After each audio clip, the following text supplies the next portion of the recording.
కేసినేని నాని పతనాన్ని చూసి పండగ చేసుకుంటున్న చిరంజీవి పీఆర్పీ ఫ్యాన్స్ అనే ఈ థంబ్నైల్ హెడ్డింగ్ చాలామంది నేటి జనరేషన్ మెగా ఫ్యాన్స్కు అర్థం అయి ఉండదు.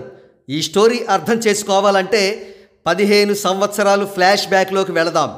అది 2009 సంవత్సరం. జనరల్ ఎలక్షన్స్కు కొద్దిగా ముందు రోజులు. మెగాస్టార్ చిరంజీవి గారు ఎన్నో యాస్పిరేషన్స్తో ప్రజారాజ్యం పార్టీని స్థాపించి భారీ ఎత్తున ప్రజాసేవ చేయాలనే విస్తృత తలంపుతో ఉన్నటువంటి రోజులవి.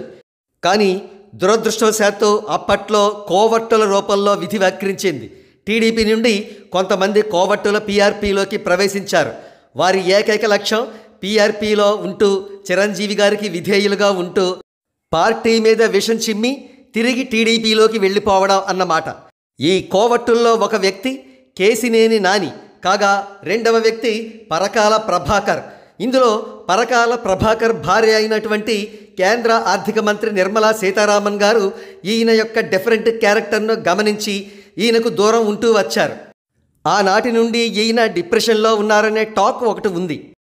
ఇక మరొక కోవర్టు అయినటువంటి కేసినేని నాని విషయానికి వస్తే ఈయన 2009లో పీఆర్పీ నుండి టీడీపీలోకి వచ్చిన తర్వాత 2014 నుండి 2024 వరకు విజయవాడ ఎంపీగా బాధ్యతలు నిర్వర్తించారు. అయితే ఈయనను చిరంజీవి గారికి ద్రోహం చేశాననే పాప భీతి నిరంతరం వెన్నాడుతూ ఉండేది. అందుకే తీవ్రమైన ఫ్రస్ట్రేషన్కి గురై ఏదో కోల్పోయినట్లు ఉండేవారు. ప్రస్తుతం 2024 జనరల్ ఎలక్షన్స్లో వైసీపీ తరఫున విజయవాడ ఎంపీగా పోటీ చేసి చిత్తుగా ఓడిపోవడంతో ఈయన ఫ్రస్ట్రేషన్ పరాకాష్ఠకు చేరింది. డిప్రెషన్తో ఈయన రాజకీయాలకే గుడ్ బై చెప్పారు. ఇక్కడ కనబడుతున్న ఆయన తాజా ట్వీట్ ఆయన రాజకీయాలకు గుడ్ బై చెబుతూ ఉద్దేశించినది. ఇక చిరంజీవి గారి పీఆర్పీ ఫ్యాన్స్ ఎందుకు పండగ చేసుకుంటున్నారో ఖచ్చితంగా చెప్పవలసిందే. చిరంజీవి గారితో పెట్టుకుని బాగుపడ్డ వాళ్ళెవ్వరూ కూడా లేరు. అందుకే పీఆర్పీ ద్రోహులుగా ముద్రపడ్డ పరకాల ప్రభాకర్, కేసినేని నాని వంటి వారు ఈనాడు చితికిపోయారు.